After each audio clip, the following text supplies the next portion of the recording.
Hola, ¿qué tal? Un saludo muy fuerte, un abrazo desde la ciudad de Barcelona, donde soy natal. Quería aprovechar y agradecer a la Federación Argentina, Fardit, la invitación a participar en este congreso, como hemos hecho otro. Para quien no me conozca, no sepa de mí, mi nombre es, ahí lo tienen, Francesc Torres. Soy radiólogo, técnico radiólogo, radiógrafo, como lo quieran llamar, desde hace muchos años con especialidad en resonancia. Espero pasarles y vamos a continuación a hablar sobre perfusión, estrés y mapping. ¿De acuerdo? Estas técnicas. Pero la perfusión la vamos a comentar desde el punto de vista relacionada con el estrés, precisamente. Perfusión, estrés y mapping. Vamos a ello. Pues tal como he comentado, vamos a empezar esta comunicación ya. Vamos a entrar, de hecho, directo y de lleno. Pero antes de empezar con nada más, debemos saber algo más, como por ejemplo lo que es su ubicación. Bueno, pues sabemos que está dentro de la cavidad torácica, que es una estructura, de hecho es la más importante del sistema circulatorio, que su movimiento latido va a empezar alrededor de la cuarta semana de la vida intrauterina, por lo tanto es un órgano que ya se empieza a formar de forma temprana, y su estructura es básicamente muscular. Ya sabemos que hay músculos, que hay diferentes tipos de musculaturas. ¿Qué más debemos saber? Bueno, pues la orientación por la que nos podemos encontrar una petición de resonancia cardíaca, básicamente por miocardiopatías o insuficiencias cardíacas. Bueno, hay muchas más patologías, pero estas son las que abarcarían el gran volumen de las peticiones de resonancia magnética. Y se va a realizar una resonancia magnética cardíaca siempre y cuando que la ecografía no vaya a permitir que el diagnóstico sea bueno o correcto, bien por la ventana de acceso, bien por otro tipo de problemáticas que se puedan encontrar los colegas ecografistas. Y por lo tanto, se vaya a requerir o a necesitar una información extra importante sobre el corazón. ¿Qué más podemos decir así de forma genérica, a modo introductorio, para irnos adentrando poco a poco en este tema? Bueno, pues por ejemplo la indicación de contraste. Oye, ¿está indicado el contraste en el corazón? Sí, claro. ¿Sabemos cuándo? Pues vamos a verlo de entrada. ¿Cómo se va a administrar? Bueno, pues se administra dependiendo del tipo de contraste que estemos utilizando, ¿no? Por ejemplo, contraste 1 molar o contraste 0,5 molar se aplicarán de una forma determinada. En el corazón estándar se aplicará tal como está prescrito en la receta del contraste, es decir, si es 1 molar, pues 0,1 centímetros cúbicos por kilo de peso, y si es 0,5 molar, pues el doble. Ahora bien, en los estudios que hacemos perfusión, vamos a utilizar el doble de contraste del habitual. Recuerden, el doble de contraste del habitual. ¿Por qué? Lo veremos más adelante, cuando veamos un poco más de la perfusión. ¿Qué más podemos decir sobre el contraste? Bueno, pues diferentes cosas, ¿no? Por ejemplo, que hay estudios como el de función que no va a requerir contraste, y a partir de aquí probablemente la mayoría ya vayan a requerirla. Por ejemplo, la viabilidad, sí. ¿Por qué? Porque se requiere ver si ese miocardio es viable, y para ello se utilizan las secuencias de inversión-recuperación para ver si hay algún tipo de área de fibrosis y que sea viable su recuperación o no. Y se administra contraste manual, no hace falta perfusión a través de bomba inyectora, y se obtendrán las imágenes post-contraste alrededor de los 8 o 10 minutos después de la inyección de la misma. En los estudios de trombos sí que se va a utilizar contraste, pero en este caso a través de una secuencia dinámica, una perfusión que podríamos llamar del corazón, y se adquirirá la imagen exactamente igual que en el estrés cuando el contraste va llegando al ventrículo derecho. Si ya hemos visto la ubicación y contraste, ¿por qué no hablamos un poquito, aunque sea de forma muy pasada, del tipo de antenas? Pues vamos a ello. Aquí tenéis, ¿no?, unas antenas de diferentes casas comerciales. Esta ya es una antena un poquito más anticuada. En la parte esta de aquí eran 3 elementos, uno aquí arriba, otro aquí y otro más central aquí, y luego estos 2 anteriores. Por lo tanto, era una antena ya un poco más antigua, como he dicho antes, de 5 elementos. Tenemos la siguiente de otra casa comercial, en la que ya son 12 elementos. Fijaros, un 4, 4 y 4. Esta es una de torso, una anterior, y va acompañada de una exactamente igual en la parte posterior. Por lo tanto, se podrá trabajar con 24 canales. Y esta es de otra casa comercial. De hecho, esto, si se fijan, es una mesa de resonador. ¿Qué significa esto? Bueno, pues que existe esta antena, que son 16 canales, y otra que existe en la parte integrada de la camilla, que son 16 más. Por lo tanto, se puede trabajar hasta con 32 canales en este caso. Hay otras casas comerciales pues, que tienen unas antenas diferentes. ¿Y el paciente cómo entrará? Ya hay resonadores que permiten que el paciente entre de pie, pero en muchos aún, o en la mayoría, el paciente para hacer una resonancia cardíaca se va a requerir que entre de cabeza. Hay casas comerciales que han pensado en que estas antenas pesan demasiado y han hecho una serie de soportes que, si el paciente, por su estructura física, lo permite, se colocan, fíjense, aquí alrededor del paciente, y la antena va colocada encima, de tal manera que se puede fijar con unas cintas al propio soporte. No hace falta poner cintas laterales. Esto facilita mucho la calidad de tiempo de estancia del paciente realizándose esta prueba, porque ya es una prueba bastante compleja por lo que se le pide, que se esté quieto, que no se mueva, apneas continuas, etcétera, etcétera. ¿Y por qué no dar un pasito más? Es decir, ¿por qué no hablar un poquito de las secuencias? Pues venga, vamos a ello. Existen básicamente dos tipos de secuencias.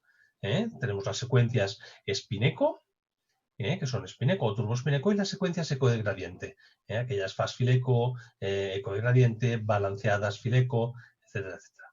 ¿Qué podemos decir de las Spineco, de las de arriba? Bueno, vamos a decir 4 cositas. Son las que conocemos como secuencias de sangre negra. La sangre con flujo elevado va a presentar una intensidad de señal baja, ¿de acuerdo? Entonces, este tipo de secuencias nos van a aportar información muy importante sobre el análisis morfológico. Recuerden, sangre negra, análisis morfológico, es decir, vamos a estudiar y a ver muy bien el tejido, imagen estática, ¿de acuerdo? Y el análisis de la imagen, por lo tanto, esa caracterización tisular que decíamos. Dentro de estas secuencias tenemos, por ejemplo, las STIR, las secuencias de edema, entre otras. También tenemos secuencias T1 sangre negra, T2 sangre negra, black blood.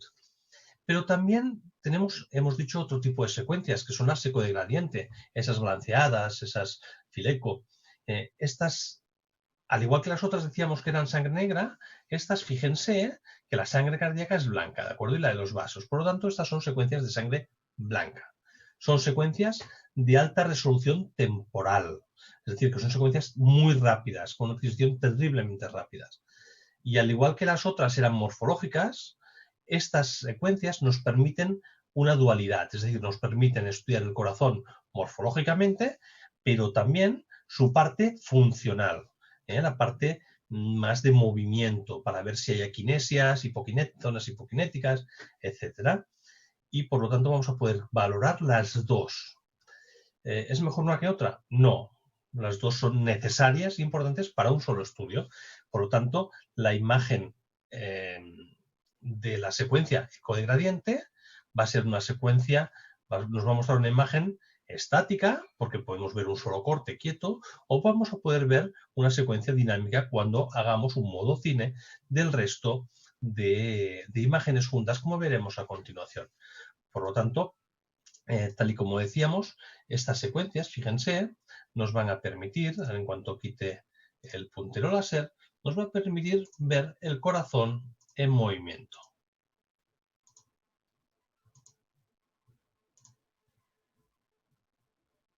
Bueno, en este caso no me lo ha permitido. Vamos a verlo en movimiento. Bien, se lo voy a mostrar en movimiento de otra forma. Permítanme.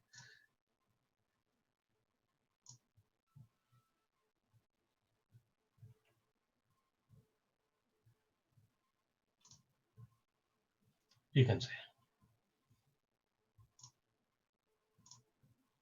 cómo vamos a ver el movimiento este corazón. Por lo tanto, vamos a poder observar el corazón en su sístole, su diástole. Esta sería una secuencia de sangre. ¿Qué piensan ustedes? blanca. Fíjense cómo los vasos son completamente blancos, ¿eh? Bueno, pero retomando la comunicación, la charla, ¿qué vamos a decir? Bueno, pues básicamente vamos a decir unas cosas interesantes. Es que también tenemos imágenes, aquellas que decíamos de sangre negra, como les comentaba, potenciadas en diferentes potenciaciones. T1, fíjense la característica del miocardio, ese T1 tan bien y tan perfecto, el T2, o las secuencias potenciadas en STIR. Y además de conocer la anatomía, dónde está hay secuencias, vamos a afrontarnos, como decía al principio, esta es una de las técnicas más complejas que hay, a grandes desafíos técnicos. ¿Como cuáles? Pues, por ejemplo, como el movimiento cardíaco y el movimiento respiratorio. De hecho, al paciente le podemos decir que no se mueva, que no respire, pero al corazón no le podemos decir, estate quieto, no te muevas, corazón, venga, bonito, quieto ahí. No podemos, ¿verdad? Y para eso debemos utilizar todas las herramientas que tenemos a nuestro alcance para hacer que la resonancia salga perfecta, sin ningún tipo de complicación, de movimientos, etc. Es difícil, pero muchas veces se consigue. Y como hablamos de movimientos, bueno, pues movimiento cardíaco podemos hacer varias cosas, entre ellas sincronizarlo. Para eso le colocamos electros y a las malas, para hacer parte de la prueba, porque todo no se puede hacer, podríamos utilizar un PPU, que es el aparatito que se coloca en el dedo para medir la frecuencia a nivel distal.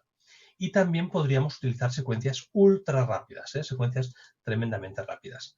Y para el movimiento respiratorio, bueno, pues lógicamente tendríamos que utilizar lo que es el sincronismo respiratorio, bien fuera a través del PIAR, que es aquel aparatito que se pone a modo de cinturón o a modo de una plaquita plana, blandita, que también va colocada a nivel de, como si fuera un cinturón, o bien mediante navegadores.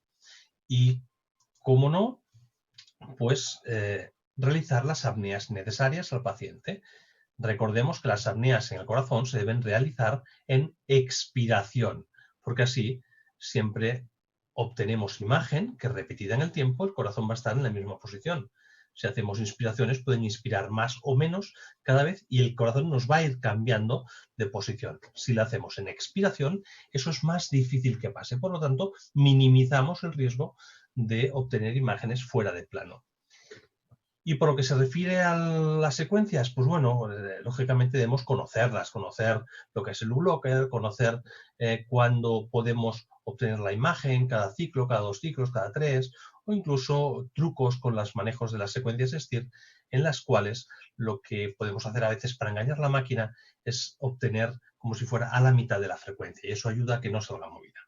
Hablábamos de navegador, ¿verdad? Bueno, pues fíjense ustedes como esto que están viendo aquí blanquito, que hago grande y pequeño, es un navegador, es un pulso neutro de frecuencia, que va a detectar el movimiento y lo puedo ajustar. Mientras más grande sea, menos sensible va a ser y por lo tanto más movimiento va a permitir. Mientras más pequeñito sea, menos movimiento, por lo tanto más estricto, más riguroso y la imagen va a salir mejor. Y aparte de eso, ¿qué podemos observar? Que si está bien colocado, en esta zona, la mayoría tenemos una ventana, aquí entre 2 rayitas, en las cuales los pulsos de obtención van a quedar en el medio, en esta zona. ¿Eso qué quiere decir? Bueno, que por encima del 0 y por debajo del 0, en esa área pequeña, vamos a tener una imagen muy buena, una muy buena sincronización. Y luego, bueno, pues hay una serie de trucos también con las frecuencias cardíacas para trabajar cada 1, cada 2, cada 3, por ejemplo. Si tenemos pacientes con una frecuencia cardíaca elevada, lo que podemos hacer, fíjense, esto es un pulso, otro pulso, otro pulso. No obtenemos cada pulso. En este caso, el aparato va obteniendo como más mejor le va facilitando. 2 pulsos no, el tercero sí. Aquí uno sí, uno no, uno sí, uno no. Entonces se va adaptando a la necesidad. Esto existe ya.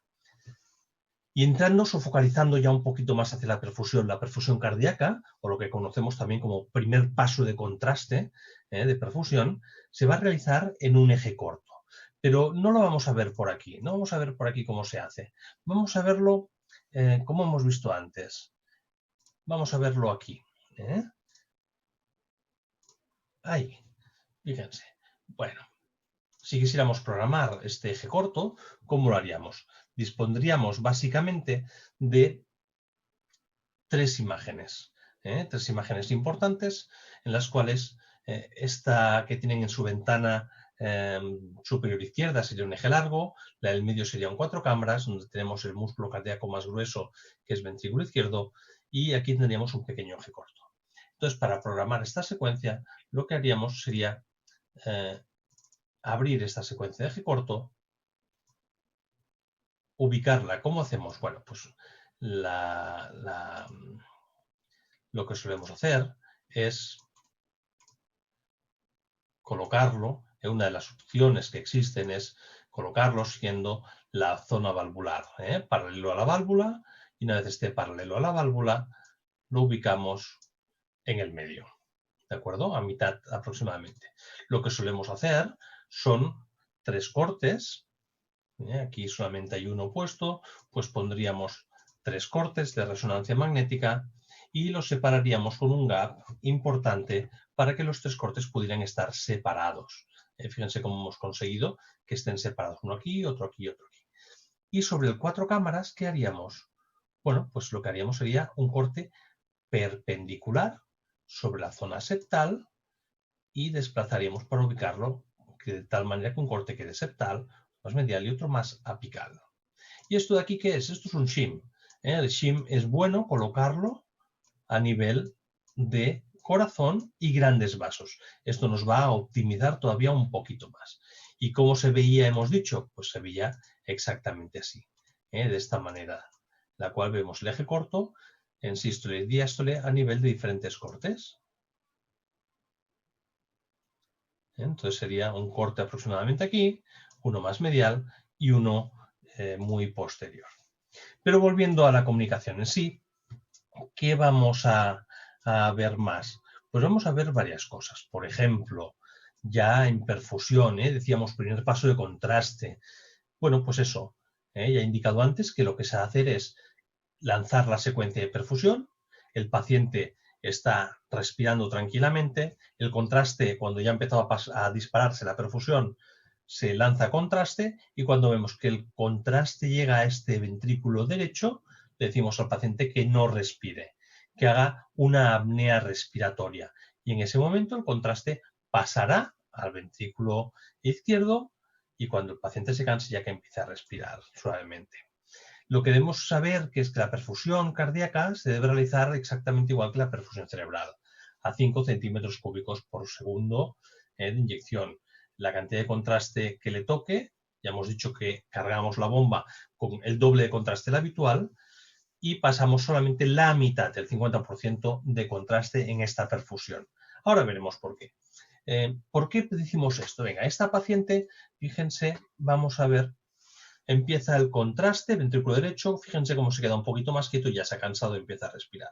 Debemos insistirle, vamos a volver a verlo, debemos insistirle al paciente que aguante el máximo de tiempo sin respirar, porque esto nos permitirá ver todo el miocardio, el ventrículo izquierdo, vamos a volver a verlo.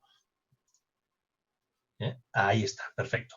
Muy bien, el máximo de tiempo, como decíamos, quieto el corazón, quieto al menos la zona respiratoria, y eso nos va a ayudar. ¿A quién va a estar dirigida la perfusión? Bueno, pues a muchos tipos de pacientes, pero si hacemos la perfusión, por ejemplo, decíamos antes, si hablamos pacientes con trombos, perfecto, pero si la perfusión va ligada, como es en esta comunicación, a ver perfusión en estrés, sobre todo va a ir a pacientes que van a presentar angorisquemia de esfuerzo. ¿Y qué se va a querer ver? Pues ni más ni menos que una falta de perfusión de riego sanguíneo en una área de este miocardio del ventrículo izquierdo. Entonces, ahora viene un poquito el lío. Viene un poquito de lío ahora. Fijaros bien, estar muy atentos ahora mismo porque nos vamos a poder confundir y no queremos eso, ¿vale? Tenemos dos opciones, tenemos varias opciones, vamos a estar muy atentos a ellas. Venga. Tenemos, por ejemplo, la perfusión. Nos podemos encontrar que sea negativa y por lo tanto se administrará el resto de contrastes si sigue con el estudio, lo veremos ahora porque envío el protocolo y vamos a ver ejemplos de cada una de ellas. O también que la perfusión sea positiva, es decir, ¿qué significa negativa? Que cuando administramos la mitad del contraste vemos el miocardio y no vemos ningún área donde haya una falta de flujo, perfecto, pues se sigue con el estudio, se da lo que nos queda de contraste y se sigue con el estudio. Y si da positiva, pues que hemos visto que hay un área donde hay una hipoperfusión debido a ese estrés cardíaco, porque esto, como hemos comentado hace un minuto y medio, es debido a un estrés cardíaco, y entonces lo que haríamos sería no inyectar lo que nos queda de contraste, sino esperar. Vamos a verlo cómo. Bueno, si tuviéramos o tenemos un protocolo estándar, realizamos los ejes estándar que necesitamos antes del contraste, administramos contraste y hacemos la secuencia loop-locker, los 8 o 10 minutos de la administración del mismo, y luego los planos en IR o en PSIR que necesitemos post-contraste. ¿Qué pasa en una situación de perfusión? Bueno, pues lo que haríamos sería un eje largo y un eje corto, un pseudo, es decir, un solo corte, un 4 cámaras y un eje largo, y ahora ya directamente, sin haber hecho todo el corazón en eje corto, sin haber obtenido un eje largo muy preciso, porque lo podemos dejar si queremos, lanzamos la perfusión. Solamente el 50% del contraste en esta perfusión a 5 centímetros por segundo en ese eje corto. Y aquí es donde decía que teníamos dos opciones, dos posibilidades. La primera, que sea negativa, como hemos dicho. Poníamos contraste, el resto, y seguíamos haciendo eje largo de cine, eje corto de cine, y después continuamos con los loop-lockers cuando haya pasado el tiempo determinado. Acuérdense que cuando hacemos ejes largos y cortos, es decir, esas secuencias de sangre blanca después de la administración de contraste, el ángulo, el flip angle de esa secuencia post-contraste debemos aumentarlo. Si estamos trabajando por la general a unos 50-55, pues lo podemos subir a 80-85 tranquilamente. Verán cómo ganan mucha calidad y mucha hipointensidad en ese miocardio. Pero la otra posibilidad que había, que no era negativa, es que fuera positiva. Si es positiva, ¿qué pasa entonces? Bueno, quiere decir que hay una zona de hipoperfusión, no podemos pasar el resto del contraste, lo que debemos hacer es ponerle la medicación para que remita esa sensación de estrés cardíaco y hacer el eje largo y el eje corto. Esperar que pasen alrededor de unos 15 minutos desde que hemos puesto, desde que se ha puesto la medicación para producir el estrés, que puede ser perfectamente regadenoson, por ejemplo. Y una vez han pasado esos 15 minutitos, lo que hacemos es que la frecuencia ya la tiene bien, la tensión, si es que la ha variado, por ejemplo, si hemos utilizado butamina, ya está en su sitio, y por lo tanto, a partir de ese momento, volvemos a hacer una perfusión, porque ya no hay estrés, tenemos todo en su sitio. Y esta segunda perfusión es sin estrés, sería una perfusión sin estrés. Solamente la haríamos con la mitad del contraste restante. Una vez hecha, esperaríamos unos 5 minutitos y haríamos loop-locker y el resto de secuencias. Vamos a ver en imagen qué es eso de la perfusión positiva o negativa en estrés. Bueno, pues vamos a ver esta imagen. Por ejemplo, esto es una imagen de perfusión positiva. Fíjense en esta área de aquí. ¿Ven cómo esta zona de aquí está más negra, verdad? Vamos a volver a verla. Vamos a volver a ver esta imagen. De nuevo, fíjense. Ventrículo derecho, ventrículo izquierdo. Aquí se ve todo más o menos igual. Ay, perdón, disculpen. Se me ha ido la imagen.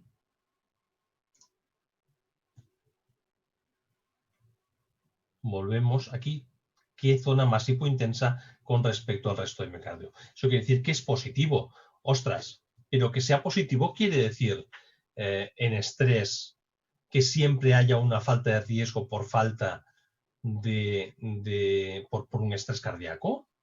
No, ¿qué puede haber pasado?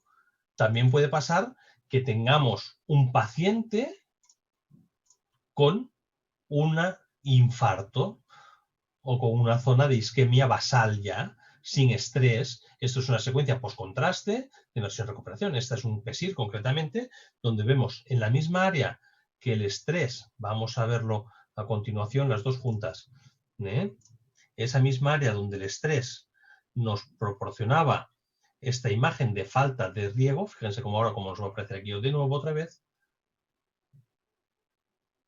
esta ya es sin estrés, en reposo. Nos aparece de nuevo esta área mucho menos marcada que en el estrés, pero también la tenemos en la secuencia de inversión-recuperación. Quiere decir que aquí hay un positivo, un estrés positivo, pero que también en reposo no está positivo y es debido a esto. Por lo tanto, todos los estrés positivos no quiere decir que tenga un problema de riego en ese momento. Puede que haya un infarto o una fibrosis miocárdica que haga que no pueda circular bien. Por lo tanto, hay que verlo posteriori. ¿Qué más? Tenemos una perfusión positiva, que luego hemos visto que era positiva por lo que tenía. Vamos a ver otra perfusión positiva. Esta de aquí. Ventrículo izquierdo, se llena. Vemos poco, ¿verdad? Vemos poco. Vamos a ver si se vuelve a ver. Venga, vamos a ver si le doy otra vez. Ahí está. Fíjense en esta área de aquí. Se ve muy poquito. Hay una zona de hipoperfusión un poquito más oscura en esta área de aquí, que se ve poquito, pero se puede ver, llegar a ver. Vamos a ver cómo podemos luego hacer imágenes estáticas. Vamos a ver qué pasa. Obtenemos una imagen IR, o PSIR en este caso también, igual que antes, donde vemos que en este corazón, este miocardio, en esta pequeña zona que veíamos la hipoperfusión, no se ve como antes, no se ve aquella rayita blanca, por lo tanto no hay ningún infarto instaurado hace tiempo, ni hay una fibrosis, ¿vale? Pero ¿qué nos pasa entonces con el miocardio? Fíjense, como estando en reposo, aquello que veíamos aquí, aquella rayita negra, ahora vemos muy claro que no se ve nada. Por lo tanto, era una perfusión en estrés positiva y una perfusión negativa sin haber nada de base en esa zona. ¿Bien? Perfecto. Bueno, si hacemos captura de la perfusión de esa imagen únicamente, una pequeña captura de esa zona de imagen, perfusión positiva, perfusión negativa, lo podemos ver de forma mucho más fácil. Esta pequeña área aquí hipointensa, que aquí en la misma área, en el mismo lugar, no tiene absolutamente nada. Esto fue un caso muy interesante de una señora de 79 años, las imágenes de esas perfusiones, 79 años, que cuando se ponía nerviosa tenía angor. No era tanto con la frecuencia y por lo tanto se decidió no hacer la perfusión con regadenoson, sino hacerla con dobutamina, cosa mucho más peligrosa. Porque la dobutamina lo que hace, aparte de subir, puede llegar incluso a bajar la frecuencia cardíaca, pero una de las cosas que hace es producir una hipertensión y era precisamente lo que queríamos en ese momento. De hecho, teníamos la paciente pinchada en ambos brazos, con una con la bomba de dobutamina en perfusión y con otro el inyector de contraste. Y en este caso lo que se podía apreciar, se pudo llegar a apreciar, porque en unos hospitales comarcales no se atrevían a realizar la prueba, nos la trajeron a nosotros. Se puede apreciar como la coronaria derecha tiene un trayecto anómalo pasando entre la aorta y la pulmonar. ¿Qué pasaba? Cuando había un aumento de tensión, se producía un efecto pinza en la coronaria derecha y, por lo tanto, esa sensación de isquemia en momentos de tensión. Perfecto. Pues ya hemos visto la perfusión y la perfusión en estrés. Nos queda la última parte de la comunicación y volvemos a lo mismo. Esa última parte de la comunicación también es un poco pesada, es un poquito pesada a nivel teórico. Pero vamos a ver una serie de casos que yo creo que son muy interesantes. Y además el mapping cardíaco es una técnica que se está imponiendo y cada vez más está ganando muchísimo terreno. Vamos a ver un poquito más sobre ella. Venga, ¿qué es este mapping cardíaco? Bueno, pues son secuencias con diferentes tiempos de eco que pueden estar potenciadas en T1 y en T2 y por lo tanto también en T2 estrella y pueden necesitar la administración de contraste, ¿vale? Pero vamos más allá. Otra pregunta, yo me pregunto, ¿y para qué sirve? Bueno, pues para caracterizar el miocardio, una caracterización tisular.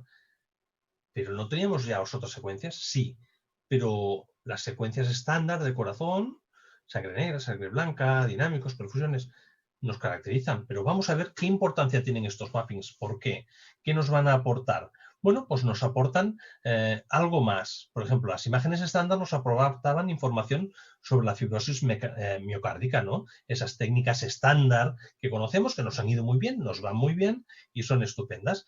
Pero estas de mapping, lo que van a aportar, por ejemplo, en la secuencia T1, va a ser una cuantificación en términos absolutos de esa fibrosis difusa y también de la expansión del espacio extracelular. Es decir, las secuencias estándar no cuantificaban, eran objetivas, ¿vale? Pero no cuantifican. Y además, en las secuencias estándar, por ejemplo, la fibrosis difusa o la ocupación del espacio extracelular no se tiene en cuenta, no se sabe, no se puede cuantificar a no ser que se hagan una serie de biopsias, ¿vale? Y esto no se hace aquí. Y entonces en la secuencia T2 nos va a aportar aproximadamente lo mismo, es decir, una cuantificación no tanto de la fibrosis difusa o de la ocupación del espacio extracelular, sino una cuantificación, por ejemplo, de edema o de la inflamación del miocardio, ¿vale? Por lo tanto, estas secuencias mapping, lo que decíamos es que están ganando mucha importancia y terreno por su fiabilidad en pacientes con miocardiopatías agudas y en isquemia aguda, ¿de acuerdo? Por lo tanto, son tremendamente importantes. Estas secuencias ya llevan varios años, pero siguen siendo un work in progress, ¿no? Siendo un trabajo en el que vamos haciendo, vamos desarrollando y se han de seguir probando en diferentes momentos y en diferentes instrumentos, porque si no, no tendrá mucho sentido, aunque está dando unos resultados espectaculares.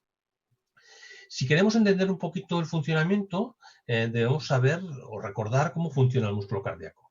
Funciona mediante una serie de contractibilidad y relajación, ¿verdad? Bueno, pues esta contractibilidad, lo que sabemos es la relajación y la elasticidad de esa pared muscular para adecuarse a los cambios continuos que está sufriendo por esa sístole y diástole, ¿verdad?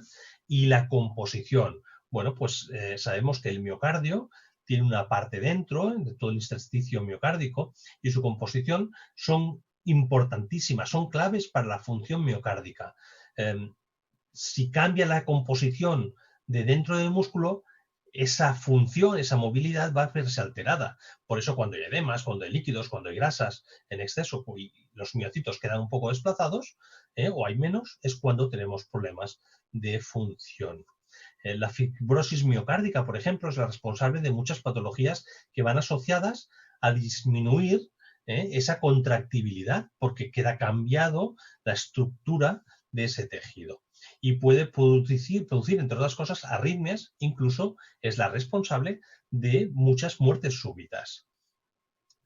¿Qué más? ¿Qué más? Por ejemplo, las técnicas estándar, ¿vale? Pues tenemos las técnicas estándar donde han ido perfectamente bien, por ejemplo, el realce tardío, donde el contraste se distribuye al espacio extracelular y el infarto o fibrosis focal se va a mostrar hiperintenso frente al miocardio sano, que ha sido anulado, ¿verdad? Lo hemos visto antes con aquella imagen de eje corto que se veía muy hiperintensa. Bien, el sano ha sido anulado.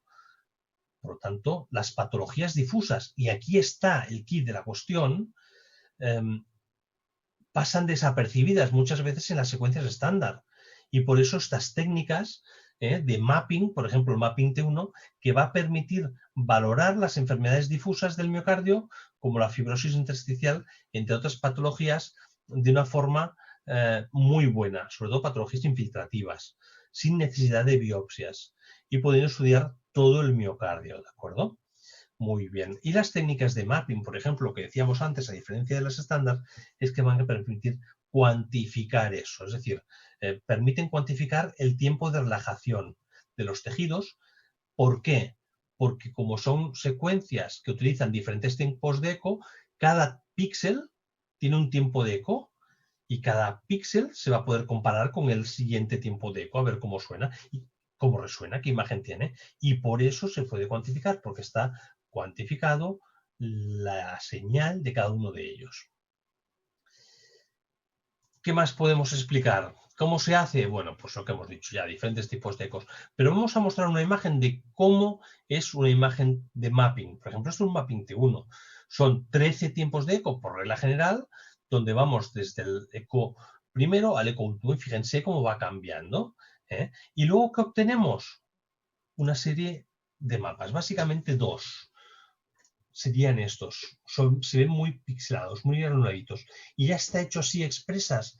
De hecho, fíjense cómo vemos muy bien definido y lo que se hace es un sumatorio de todos los tiempos de ecos uno encima de otro y nos muestran esta imagen donde cada punto, cada píxel quiere decir que hay una variación de movimiento y de posición de esa área en los diferentes ecos.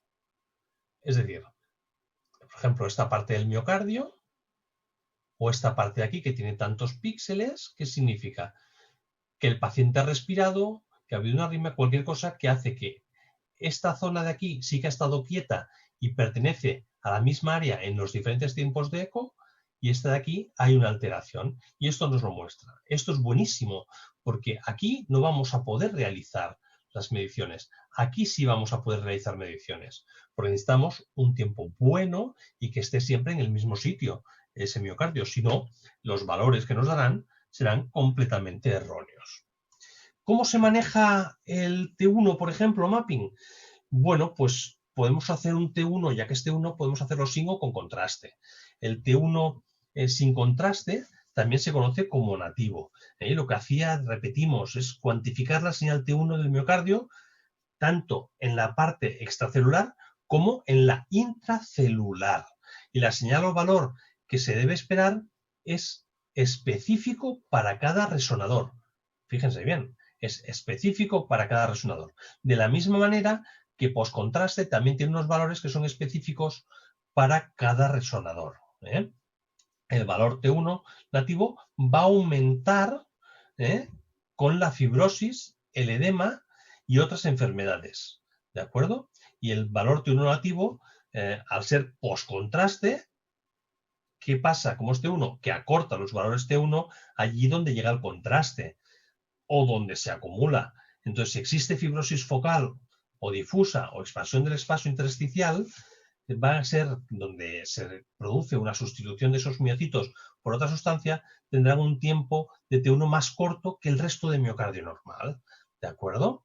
Bueno, pues como comentamos, es específico para cada uno de ellos y, por ejemplo, este artículo que pertenece al doctor Perea Palazona, de un artículo sobre técnicas de mapping T1, técnicas paramétricas, si no recuerdo mal, de caracterización del miocardio mediante resonancia, ya nos explica y pueden ver cómo los valores de T1 nos van a ir variando.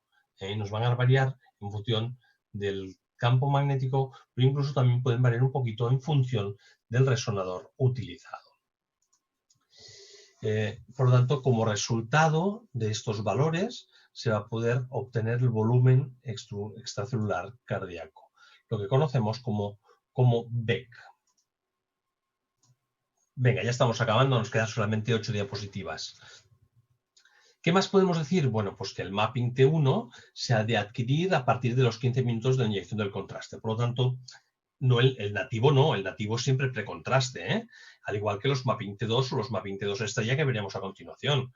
Pero el T1 enhanced, T1 con realce, ese postcontraste, se ha de disparar los 15 minutos. Antes, no. Ahora, ¿puedes dispararlo a los 16, 17, 18 o 20? Por supuesto. A partir de los 15 minutos, sin pasarte mucho, puedes esperar 20 minutitos o 25 sin problema. Pero antes no se dispare, porque es donde se entiende que está la máxima concentración de contraste para poder dar esos tiempos que hemos visto que ya están establecidos. Y, por ejemplo, el volumen extracelular cardíaco está alrededor, en un paciente sano, del 25% como promedio. Hemos dicho que existían secuencias de mapping T2. El mapping T2 nos va a mostrar diferencias entre tejidos con tiempo de eco corto y largo, ¿vale? Si es T2, ¿en qué se basa la técnica T2? Volvamos siempre a lo mismo, a la base física. Está basado en la respuesta tisular de relajación de los tejidos en secuencias T2. Cuando el tejido está asociado a líquido, el T2 de ese tejido, recordemos, es más corto, debido a la diferencia de pérdida de la componente transversal de la magnetización. Por lo tanto, el T2 con líquido es más corto. También debemos recordar que en este caso, entonces, lo que va a hacer es mostrar diferencias entre tejidos con tiempo de eco corto y eco largo, como he dicho antes, y eso va a permitir diferenciar entre tejido con edema y tejido sano. Ese miocardio donde hay edema, como tiene líquido, va a ser más corto y por lo tanto se va a ver diferente al otro tejido, que no tiene tanto líquido. Perfecto. Y el edema, pues precisamente lo que acabamos de comentar ahora mismo, es una respuesta aguda a una patología y es muy importante poderla diagnosticar o verla a tiempo. Por lo tanto, hombre, ya tenemos las secuencias STIR, perfecto, y son estupendas. Ahora, el STIR cuando es agudo, cuando está muy focalizado, bien, pero recordemos que estamos hablando que los mappings nos aportan una información tremendamente importante sobre las patologías, sobre todo difusas. Y al igual que los T1s, los mismos autores que antes hicieron otro artículo, el Perea Palazón, donde hablaba de la caracterización en mapas T2 y T2 estrella, donde también había una variación, como pueden ver, de los valores T2 en las diferentes máquinas, o bien con los diferentes campos magnéticos. Pero básicamente todos estaban alrededor, podemos decir, del 52, excepto a excepción de uno, pero no lo tenemos en cuenta.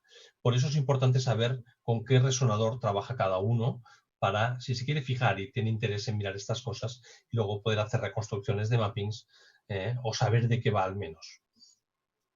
Muy bien. Como decíamos que teníamos mapping T2, pues por supuesto tenemos T2 estrella.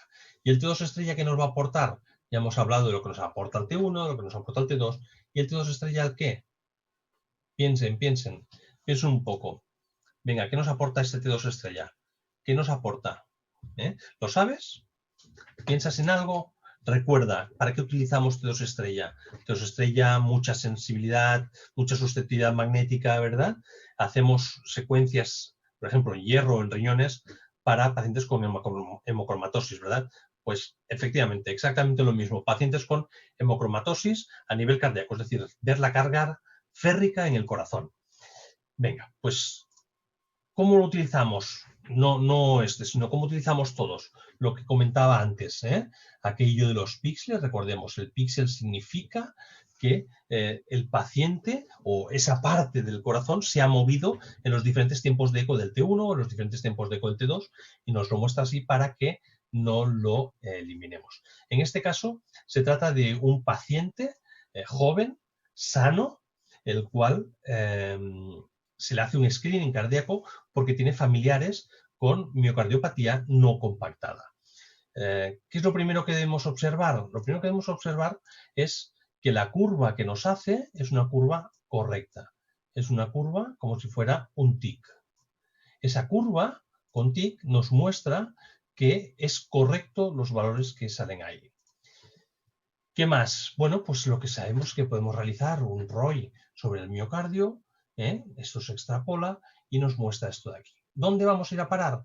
A esto. Recuerden que estábamos alrededor de los 925, 950, que eran los valores normales. Este paciente tiene por encima de esos valores, está aumentado ese valor T1 nativo, por lo tanto, ¿qué significa esto? Bueno, pues que si tenemos un paciente con antecedentes familiares de miocardiopatía no compactada, aunque las imágenes de base de este paciente no presentaban hipertrofia, ni dilatación ventricular, ni derrames, ni fibrosis, nada de esto, significa que el T1 nativo con valor casi de 1080, con una variación de 39 milisegundos, le da un diagnóstico de miocardiopatía no compactada en fase inicial. Fíjense ustedes, pasa desapercibido completamente esto en las secuencias de base estándar normales. Pero con esto se puede decir que este paciente tiene una miocardiopatía no compactada y por lo tanto estar encima, proponer los tratamientos que los cardiólogos requieran, etcétera, etcétera. Pero que ya no se nos puede pasar desapercibido. Otro caso clínico, este también es un paciente joven de 22 años, en este caso consumidor dice que ocasionalmente de cocaína, ¿de acuerdo? Ingresó en urgencias por dolor torácico. Bueno, pues nada, se le realizan secuencias, en estas es una secuencia eje corto, en STIR, fíjense cómo hay una saturación perfecta, estática, sangre negra, ven el black blood aquí, donde apreciamos ya de entrada que el ventrículo izquierdo está más hiperintenso que la musculatura pectoral. Si realizamos un ROI a nivel de ventrículo y un ROI a nivel de músculo pectoral, vemos que las mediciones de uno a otro superan el 2, es decir, es más del doble. Eso quiere decir que hay edema, ya lo sabemos. Perfecto, sabemos que hay edema. pero fíjense que esto es muy local, no podemos, es muy visual. Si queremos hacerlo bien, obtendremos este T1 en G corto, igual que antes, como aquí está perfecto el miocardio y no había ningún píxel metido dentro, sino que podíamos pararlo todo, se hace un ROI de absolutamente todo el miocardio. Nos sale la curva perfecta y esto nos muestra un valor de T1 nativo de 1096 con un diferencial de más o menos 58 milisegundos. ¿Qué nos quiere decir esto? Efectivamente, que también tiene patología. Eso quiere decir que se observan valores aumentados. Y por lo tanto, si luego se hace un mapping T2, también va a aportarle diferencia. Por lo tanto, este corazón que tiene edema. Si tuviéramos la gráfica del mapping T2, veríamos una curva hacia abajo, perfecta, donde se ve una pérdida de señal, que veremos después, del T2 en todo el corazón. Y además, como es, perdón, o a nivel uniforme, se ve una gráfica totalmente uniforme.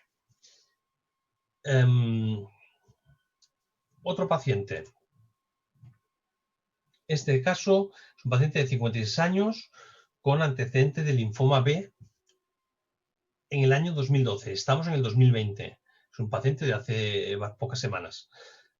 ¿Qué significa esto? Bueno, pues que los tratamientos de quimio a la larga también pueden llegar a tener algún tipo de conflicto con otras cosas, ¿vale? Por lo tanto, este paciente ingresó con un shock cardiogénico. Bien, ¿qué estamos viendo? Bueno, en este caso, fíjense que hemos comentado que las secuencias de mapping se hacían en eje corto. En este caso está hecho en 4 cámaras. ¿Por qué? Porque fíjense cómo está todo pixelado. Entonces hicimos las mediciones en esta área septal, donde hay zona muscular que no está alterada. Vale, ¿qué significa esto? Bueno, pues se hizo, fíjense cómo tenemos un T1 nativo de 1263%. ¿Recuerdan lo que decíamos antes del valor, el BEC, que era alrededor de 950? Vale, este tiene un valor aumentado de 1263, lo que quiere decir que hay un espacio extracelular. ¿Recuerdan el porcentaje que decíamos que era el correcto? De un 25%. Vale, este paciente tiene alrededor de un 45% del espacio extracelular que no es. Es decir, casi de cada 4 células de miocitos hay 2 que están sustituidas por líquido extracelular diferente. Y último caso donde tenemos un paciente de 56 años con antecedentes de linfoma B. Perdón, se me ha ido. Es el mismo de antes, disculpen. Es el mismo de antes, que hemos hecho una gráfica T2, perdón, exacto, donde vemos esa caída que comentaba perfecta del T2, donde hay una pequeña variación, pero como es homogéneo y está todo igual, y esto aporta la diferencia entre ese T1 y ese T2, que si es grasa, que si es líquido, y entre los dos pueden ayudar al diagnóstico diferencial de ese paciente. El T2 estrella no salía porque no se sospecha en ningún caso que pueda tener el paciente ningún tipo de problema de hierro cardíaco. Bueno, espero que la comunicación les haya gustado, que hayan estado entretenidos, que les haya servido para obtener algún conocimiento diferente. Quien no conocía cardio y quien conoce cardio, pues que sepa que existen estas cosas que están muy bien y que se están llevando a cabo actualmente. Un saludo, cuídense mucho y un saludo muy fuerte desde Barcelona.